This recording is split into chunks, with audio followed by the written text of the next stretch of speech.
അള്ളാഹുവേ കിടന്ന കിടപ്പിൽ കിടന്ന് മലമൂത്ര വിസർജനം നടത്തേണ്ട അവസ്ഥ വരുത്തല്ല അല്ലാഹ്. സ്വന്തം മക്കളെ പോലും തിരിച്ചറിയാൻ പറ്റാത്ത അവസ്ഥ വരുത്തല്ല റഹ്മാൻ.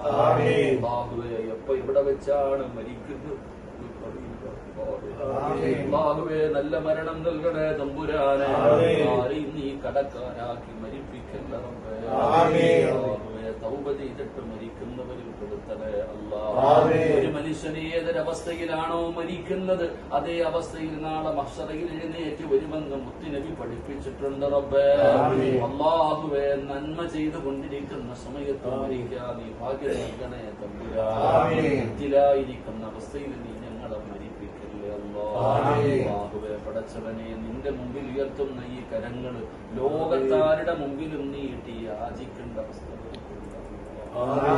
ഇരുവെടുത്തിട്ട് കുടുംബത്തെ പോറ്റേണ്ട അവസ്ഥ വരുത്തല്ല. ഒരാളുടെ മുമ്പിലും ഉത്തരം പറയാൻ കഴിയാതെ തലകുനിച്ചു നിൽക്കുന്ന അവസ്ഥ വരുത്തല്ല റബ്ബേ. അല്ലാഹുവേ നീ ഇസ്സത്ത് നൽകണേ റഹ്മാൻ.